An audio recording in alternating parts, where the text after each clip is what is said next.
All right, hey everyone, this is Tony from SOVHORROR.com, and welcome to the SOV Horror Podcast. This is our first episode, and today we got a good buddy of mine, Gore Filth, with us. Hey Gore, how you doing? Good, Tony. How about you? I'm doing great, thanks. Before we kind of get into the meat and potatoes of today's interview, I got to throw a shameless plug in here, and just want to say, go to SOVHorror.com, guys. We got some new releases that just came out this last month. We got Blood Orgy of the Leather Girls, Michael Lucas's 1988 film. This is not shot on video. This is a film. You may recognize it from the VHS cover here. It's a pretty rare one. First time on DVD, loaded with special features. Awesome movie. I highly recommend it, guys. Next one we just came out with this last month is Bloody Red Lips of Blood. This is Joe Sherlock's contribution to the Warlock home video catalog. That's the old Warlock cover right there. And this one is filled with so much boobs and blood. I mean, if you're into boobs and blood, this is the movie for you. But anyways, we're actually here. We got Gore here. And one of the reasons we have Gore here is we're going to be releasing his movie next month on October 13th, just in time for Halloween, guys. And that is Backyard Gore, the films of Gore Filth. So we're really excited to be putting this one out. Nice special edition DVD here, and we got Gore here to kind of talk about the movie a little bit. So Gore, you know, I know about you, but why don't you kind of talk about yourself a little bit for people who might not be familiar with you and your work. Okay. I've only been making movies probably a little over a year now. It just started off with me messing around with my phone camera. Like I seriously never thought I'd be where I'm at right now. That's for sure. I actually made my first short on the phone, but it was just so embarrassing. I actually erased all the footage, and it became a fake trailer. It was called "Don't Run with Scissors." I did it when I was homesick from work one day.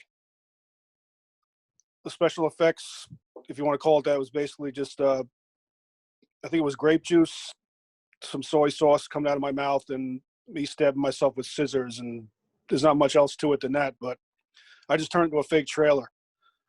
Backyard Gore is actually the first, well, was my serious attempt at making a gore movie.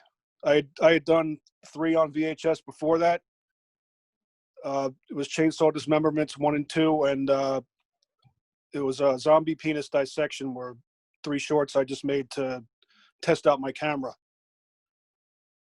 Like I wrote opening credits on half a paper plate for each one, but the camera's so out of focus you can't really see anything. And the very first show I did on VHS, it was a dead of summer. It must have been at least 100 degrees in my bathroom, and everything's so foggy you can't really make anything out. Like you can kind of tell that I'm putting this. It's kind of embarrassing how bad the chainsaw was. It was one of those little kid chainsaws, the flat one that it screams and like makes the noises. It was just basically me running that over and over again, then pulling body parts out of the bathtub, little fake Halloween body parts. Nice. Yeah, so, Backyard Gore. I'm sorry, Backyard Gore was ahead. actually the first one that actually did a serious attempt at gore effects, because there's no real gore effects to speak of in any of the other shorts. It was just me testing out the camera. I didn't have any blood or anything yet. So it was just me messing around with styrofoam heads and body parts and stuff like that. Nice. Yeah. Backyard Gore was actually the first thing that actually showed people. Cool. So you mentioned you kind of started with the phone, and then you switched over to actually shooting on VHS. And what was kind of why VHS? I mean, there's so many formats out there. Why did you choose VHS? I always wanted to. I mean, of course, I love shot on video horror and gore, and that's always what I wanted to shoot on, but I couldn't find an affordable camera. And actually, the first camera I bought was one of those little Vivitar things that come in the package. Right. But it really annoyed me, so I was like, why am I doing this? Why don't I just get a VHS camera? I saw that they were really low in price. The one I'm using right now, I paid $60, including shipping. It has everything. Right. And I always wanted to shoot on it. My brother had a VHS camera. My friends growing up had VHS cameras, but I never could afford one back then. For sure. No. So when I got my hands on one, I was happy as hell, and I've been using it ever since. Yeah, and it definitely lends a really nice, gives it that SOV aesthetic, which definitely I think helps sell your work as kind of like snuff films. I know a lot of it's kind of like simulated snuff and, kind of, I'm presuming very inspired by, the works of like Andre Schnoss and a lot of the German kind of gore films and stuff like that. Oh yeah, definitely. And I thought the hedge trimmer was a nice touch, but that was by accident too, because the way Backyard Gore was supposed to go was it was supposed to be my landlord and a chainsaw. So that's why I had the dummy with all the white stuffing. Right. The plan was, have to have the chainsaw hit the blood bags, and that would just make like red mush stuffing come out. But at the last minute, he said he couldn't do it. He felt bad. Gave us a hedge trimmer. So yeah, my fiance wasn't even supposed to be the star of the movie. It was supposed to be my landlord. Right. But he backed out at the last second because I think he had a week-long job to do out of state. So he apologized and he actually reimbursed what I spent on making the movie. Oh, nice. And that was really cool. So I didn't give him credit because he would have got mad probably, but he's basically the producer of that movie. Nice. It cost $100 to make and he handed me $100. So it worked out. Right. And the short he's talking about, everyone, is this one right here. It's his first short, Backyard Gore, Torture, which is part of the Backyard Gore compilation we're putting out. And, you had sent me that, and you also sent me this one, which is right here, Genital Gore Mutilation. And I'm not going to lie, when I saw these movies, I had so much fun with them. I wasn't sure really what to expect when you had sent them to me. And when I watched them, especially Backyard Gore Torture, I was just like, wow, this is so fun. I thought it reminded me of, some of my early work, to be honest with you. But I could see the dedication. I could see the heart. Obviously, there was some malfunctions, like you said, with the dummy where you can see the white stuffing, but I actually found that to actually make it even more entertaining. I thought it kind of made it a little fun, kind of a little silly in that regard. And actually, I say if you squint your eyes really well, it kind of does look like fatty tissue. How I'm sure you've seen fatty tissues in corpses and stuff, and it kind of has that kind of white thick gelatinous look. Yeah, I did think of that too. Yeah, that dummy was completely by accident. I had no idea that it was just going to be, I thought it was going to be fully clothed. It was going to have a face and all that stuff, but it was just a plain white cloth dummy with white stuffing in it. Gotcha. So that was a dummy you purchased and then you just kind of modified it with the meat? Yeah, I didn't make it. I slid it open on the arms, the legs, like in the back, and I went to the supermarket. I must have bought like a giant stack of these pork chunks bone in. Right. So all the meat you see falling out is pork in bone and then when the heart falls out, that's actually a pork cube with some fat around it. Nice. And fake blood from Spirit Halloween, where I still get my blood from usually. Okay. Now, is there a reason you prefer the kind of fake blood opposed to making your own blood, like say out of Carosurp or whatnot? Yeah, I thought about it, but I like how fake blood looks. I like the darkness and thickness of it all. And the Carosurp blood, I mean, for anyone who's worked with it, it's so sticky, and it's actually pretty expensive too. Carosurp's not that cheap, so I've used the Carosurp and the stage blood as well, and I kind of try to mix both a lot of the times in my work. But that Carosurp blood can definitely be a pain in the ass, that's for sure.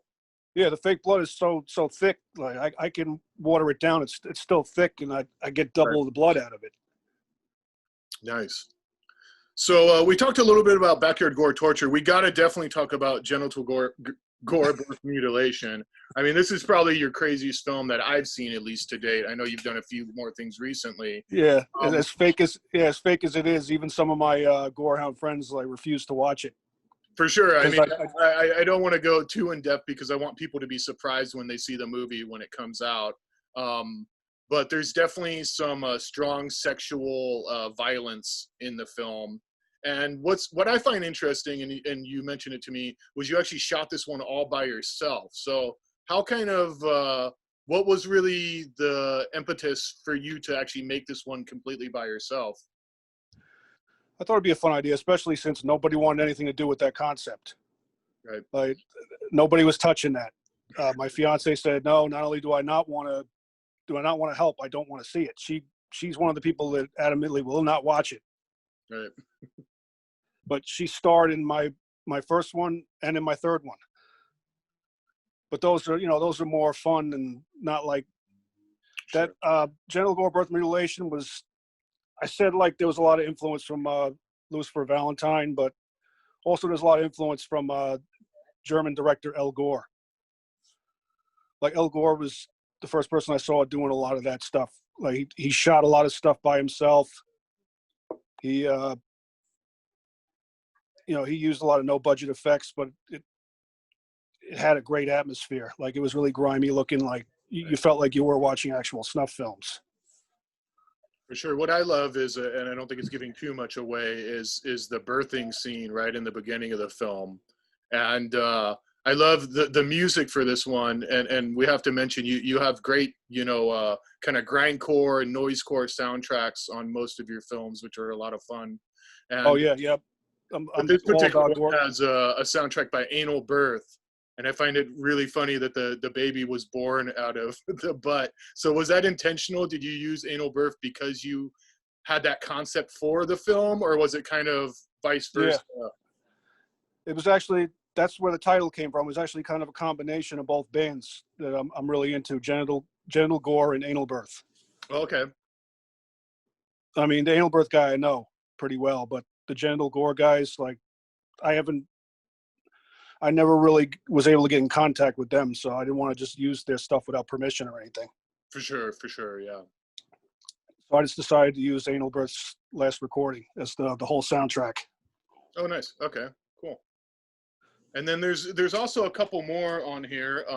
We got let's see, what else do we got? We got a Day of the Blood Witch. You want to say anything about Day of the Blood Witch? Yeah, it's funny. On the commentary, I kind of froze up on it. Like I didn't know what to say for some unknown reason, but yeah, I think that had the most involvement. I had my nephew plays the killer kid who gets taken down by the Blood Witch. I'm in it. My fiance's not in it at this point, but she did help with some of the shots. She's more comfortable with behind the camera work nowadays. Like she really stepped up to the plate and did those shorts for me. But she's really not in front of the camera person. She was totally nervous when she was doing those movies. And it's really cool, you mentioned your fiance and your nephew, how you do get your family involved in your productions. I mean, is your family for the most part pretty supportive of your kind they of definitely are. being? They can't be.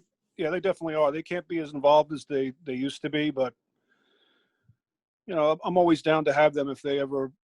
I tell my nephew all the time, if you want to shoot something, I mean, he's getting older.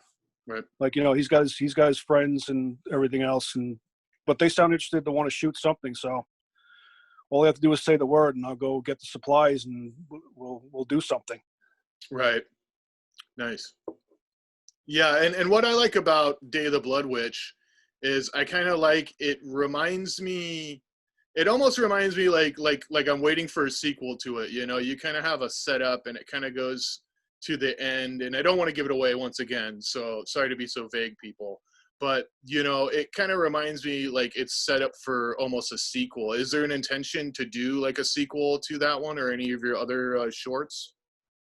I was definitely thinking about doing a sequel to that one. Okay. It came out a lot shorter than I had planned. It's only about 4 minutes and change. Like I had planned on that being at least like a 15-minute short, but I had to work with what I have, and a great editor helped me out. And yeah, because when I shoot it, I think I'm shooting so much, and then when I see it back, I'm like, oh, I didn't really shoot all that much. Yeah, and that's kind of how it goes with editing a lot, is you shoot a ton of footage, you spend like an hour, a couple hours shooting, or hell, even 8 hours shooting, and then you go, oh, I got 2 minutes of footage out of this. Yeah, no, yeah. But now most of your stuff, and we have to mention, yeah, that, of the 4 shorts on Backyard Gore, 2 of them, I believe they're pretty much just edited in camera, correct? Yeah, pretty much. backyard gore torture almost has no editing, just like genital gore birth mutilation. The only real like kind of editing to speak of is when I stop the camera and then start it up again. Other than that, it's everything's live. Right. And then Fred Olin Wood helped you out with the other two, right? Yeah. Yeah. And people notice the big difference when you have someone editing. For sure. For sure. Now you did just too. I heard you just finished shooting a feature, and you did this one kind of all on your own as well. You want to tell us about the new feature? Yeah, it's called Gore Grind Mutilations. The basic plot is that a half ape, half human type creature escapes from a laboratory, and then a witch actually transforms him into a complete human, so he can keep killing and track down the scientists and some of his family and all that stuff. That's, there's not a whole lot of plot, but that's the basic story of it. There's pretty much going to be no dialogue. It's going to be all a gore grind soundtrack running, but it's a bunch of gore grind bands running over all this footage. Right. And one thing I like about, and we've talked before, me and Gore have talked before. We're both, we could both kind of grew up in the 90s grindcore and death metal scene and stuff. And one thing I really like about your movies is, I haven't listened to much of that music, in the last decade or so, I'll be quite honest. But I still listen to some of it. And it's discovering bands, like Blasphemous, Overlord, and stuff like that you've used in your films. I think that's really cool.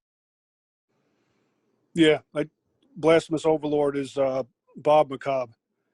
He's a good friend of mine through underground tape trading and all that stuff. I've known him for a pretty long time.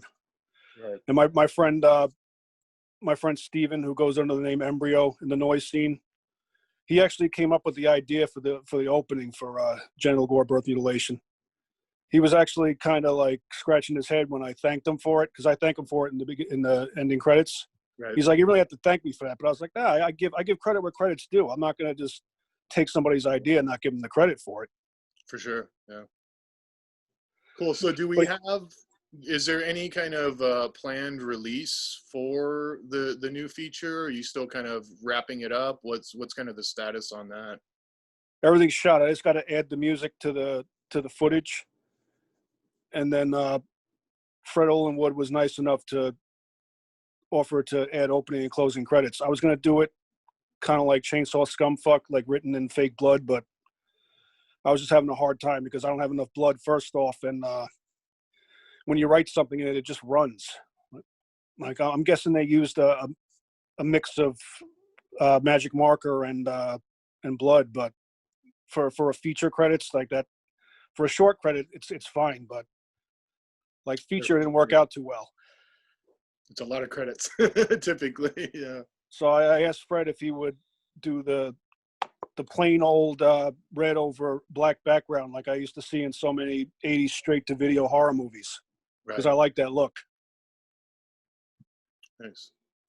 So what kind of, kind of backing up, what really started kind of your love for gore films? Was there kind of like a gateway movie that kind of really got you more into the underground gore films?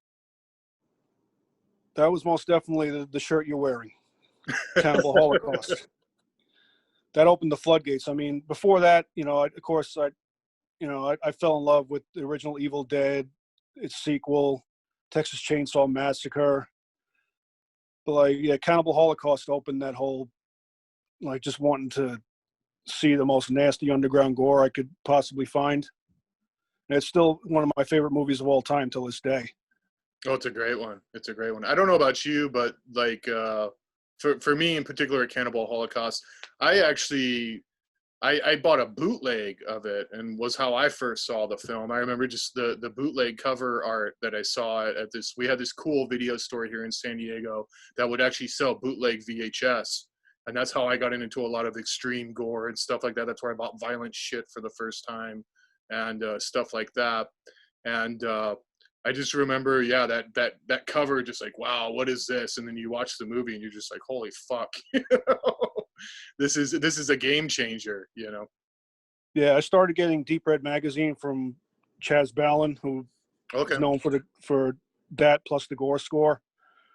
He's who I started ordering bootlegs from, and I got the first two tapes I got from him was Cannibal Holocaust and Man Behind the Sun. Oh wow. Two big favorites still to this day. Like, it's hard to top those two. Those two are just nasty. Right. And those Chaz Ballin books, those are so great. I love those books. I still have my copies. They're so awesome. The Gore score and stuff is great. I wish I had all the Deep Red fanzines still. I don't have them anymore. I do have the Gore score book, though. Nice. Yeah, that was good stuff. So, yeah, I mean, I'm personally really excited about putting out Backyard Gore. I think people are really going to dig it. It's definitely kind of DIY backyard horror, and that's what I think I love about your work the most, Gore, is, there's a lot of us who try to go out there and make movies, and people who want to go out and make movies, but they just don't do it because they either don't have the money, they don't have the cast, they don't have whatever.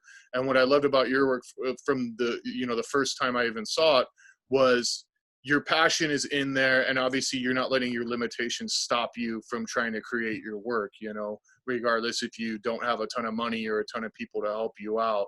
And I find that personally very admirable in your work. And, I hope other filmmakers, I hope when we release this, I hope other filmmakers are also inspired by your work to go pick up a camera. Because to me, that's what SOV is all about, is about, sharing the love and just, hey, we all love horror and let's make some cool horror movies that we can all enjoy as fans.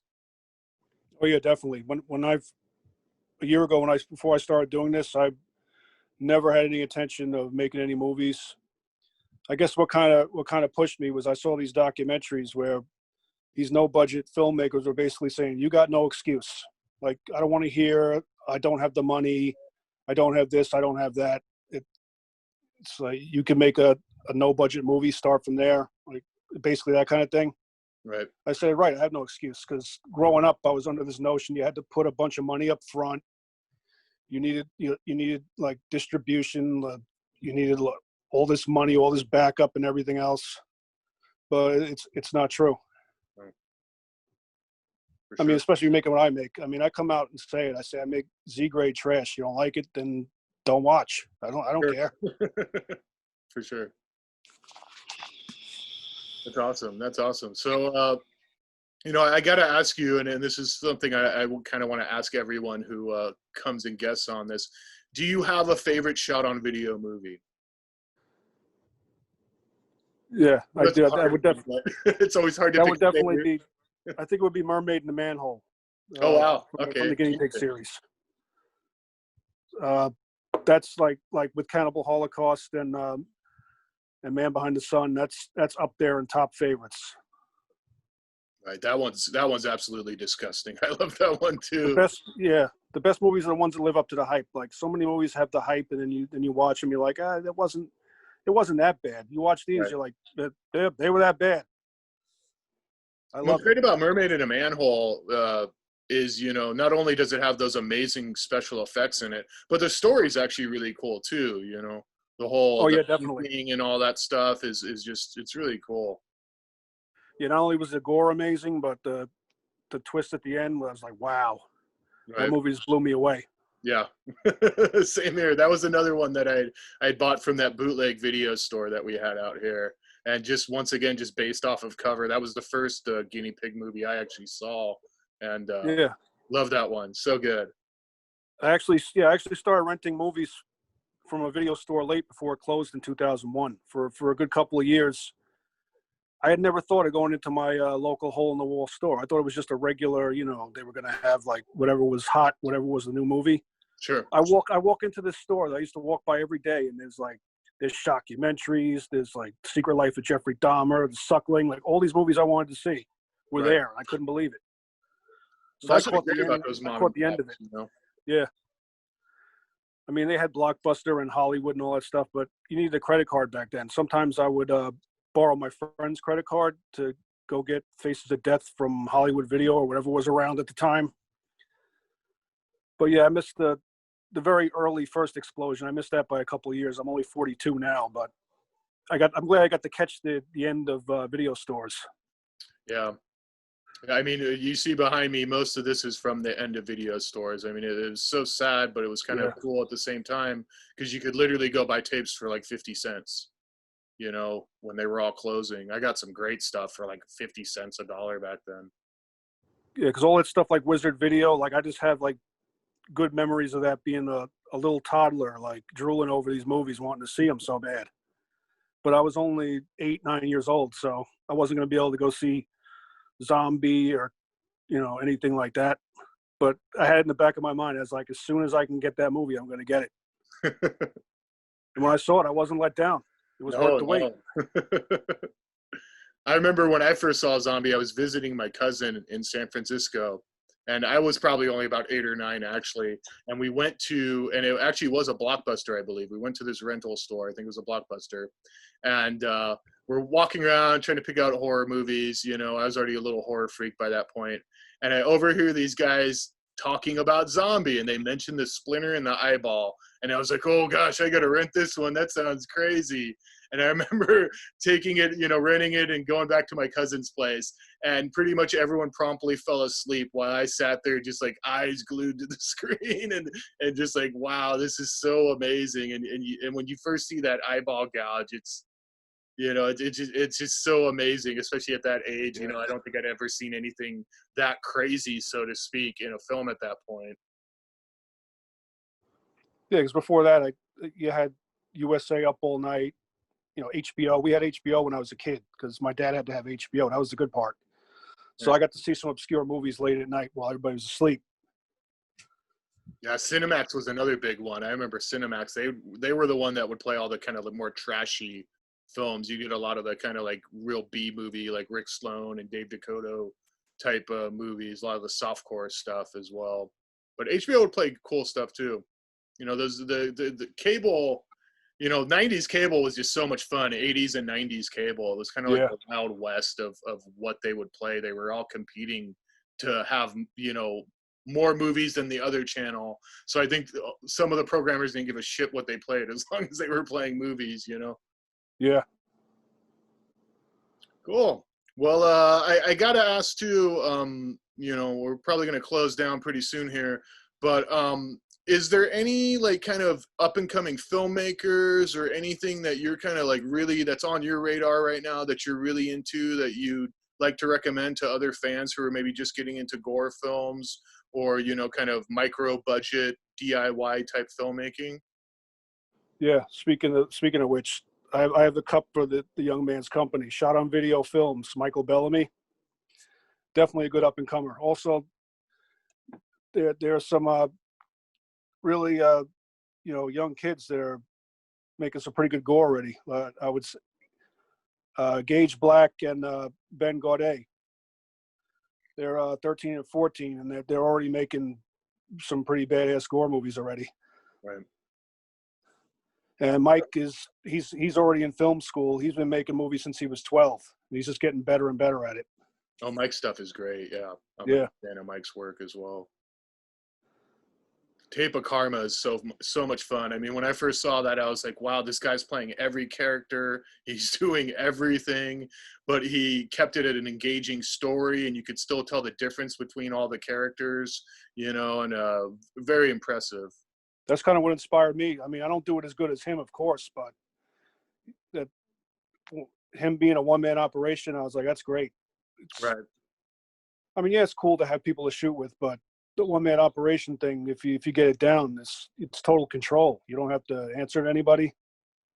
Sure. I mean, it's hard because you got to play every character, or you got to replace a character with an inanimate object or something like that. But it is pretty cool, and I can't believe I actually pulled off. I mean, it's a Z-grade shit fest, but my full-length movie it's all me. Only the music is not done by me. Right.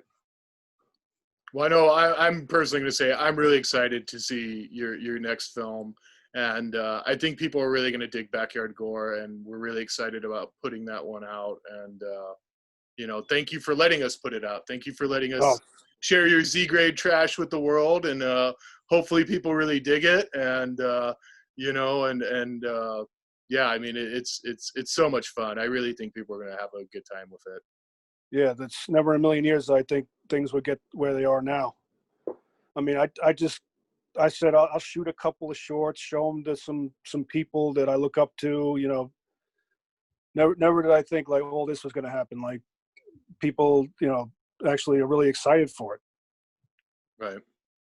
Well, I think it's also Well, because people see your love. You know, I know, like on Facebook and stuff, you're definitely one of those people who is always championing, you know, micro budget and shot on video and gore films and all of that. You know, so I think people. I know I've had a lot of people email me who are really excited to, you know, see your work and stuff.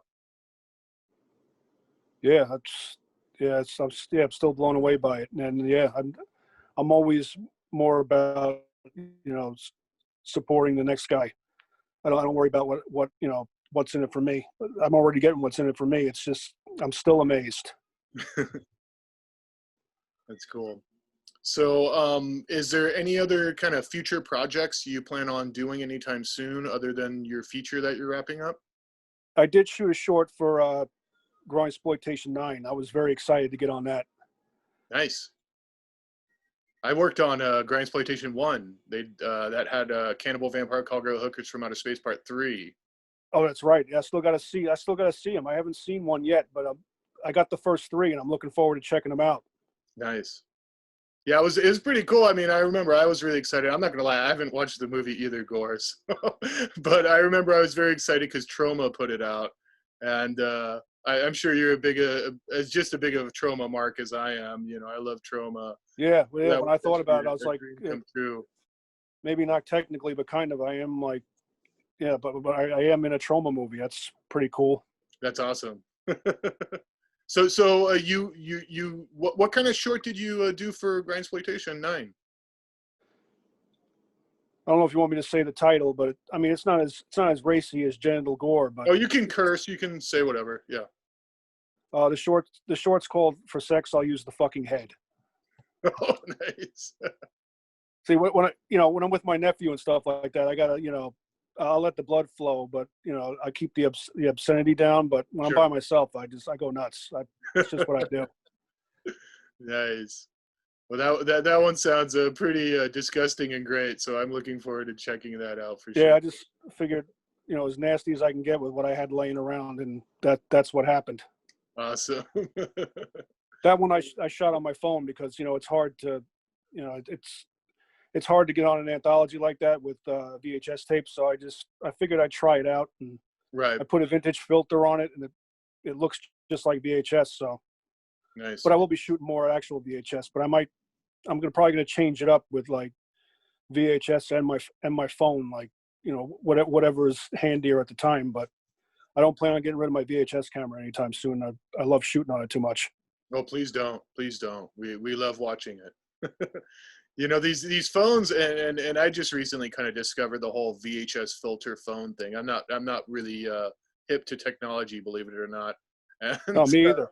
and I just kind of discovered the whole VHS phone, like filters and stuff like that. And they're pretty cool. They're pretty good at emulating that style, but there's still no substitute for the real thing in Oh, my absolutely not. But it was good for, you know, when I needed it. right. And what's great about the real VHS, and I've always said this, for especially when you're making low budget movies with, you know, makeup effects and gore effects, is it really does help hide the imperfections of, you know, say if you fuck up on the makeup, or, you know, maybe makes that Yeah. ketchup look a little more like blood and stuff like that. So that's one thing I always really liked about shooting on VHS myself. Yeah, I've seen the kind of props I use and like all the mistakes I make, like in crystal clear HD. I was like, man, you could see everything, every little thing about it. Like, it looks even faker than when it's in front of you. Right. Awesome. Excuse me.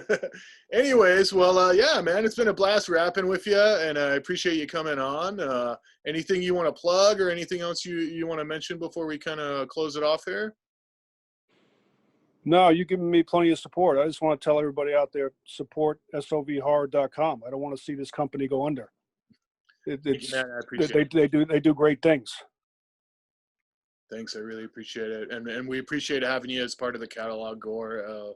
It's been awesome working with you on this release. Once again, I just want to show off this great DVD to everyone. Backyard Gore, you know, really cool. I love this photo, by the way. I had to Yeah, shoot this photo for the insert because this is what I love about your work. Like I said, it's so DIY backyard, and that kind of shows in here as well. But it's also, you got the family in there, and that's what I really love about your work, is I just see so much heart and passion in it. And yeah, definitely. it's a fun release, guys. And we have some other stuff on here. There's a short by Bill Cate. We didn't mention Bill Cate, but Bill Cate's one of your buddies who was really inspired by you to make his own movies, which is really cool. Yeah, he was making a lot. He made quite a few shorts and features on Super 8, and then he saw my movies and decided to shoot some stuff inspired by me on his phone camera. Yeah, and some of it's pretty crazy stuff. We actually put one of them on this release. I think it's S'mores, I think, is the one we put on here. Yeah, S'mores. Yeah, that's a good one. He's got another one that he's sending me. I can't wait to see it. Yeah, I've also seen St. Patty's Day. Unfortunately, we couldn't put that one on the release due to some copyright stuff, but that one was pretty interesting as well. Yeah, I like it a lot. Cool. Well, hey, everyone. Thanks for watching. Thank you, Gore, for joining us today. And I'm sure we'll probably have you back at some point if this thing actually makes it past, a couple episodes. Hopefully it does. And definitely, people, make sure you check out Backyard Gore on SOVHORROR.com. It will be coming out October 13th. And then also, Gore, anything else you want to plug? Any way people can contact you to talk to you or kind of connect with you? Well, I'm also, before I came back to Facebook, I'm on Reddit under the same name. I run the subreddit Gore Movies. It's just all posts about any Gore movies, Gore movie related stuff, trailers, full movies, merchandise, anything anybody wants to talk about, as far as gore and splatter. Like, you can come check me out on Reddit too if they want to. Awesome. I got close to 8,000 subscribers, which is nuts. Wow. I think I've been on there about 5 years now. That's awesome. And you're on Facebook, right? People can look you up on Facebook? Yeah, same name, Gore Filth. Cool. All right. Well, thanks again, Gore. And hey, thanks everyone for watching. And hopefully hopefully this was entertaining for you guys. And I hope to come back real soon and do another one of these. And like I said, maybe we'll have Gore back on. We're going to be doing some other ones where we just talk about movies and stuff like that. But I wanted to start off just kind of doing an interview with one of my buddies. And I was just excited to talk to you again, Gore. So thanks, everyone. And until next time, SOV. We'll see you next time. Bye, guys.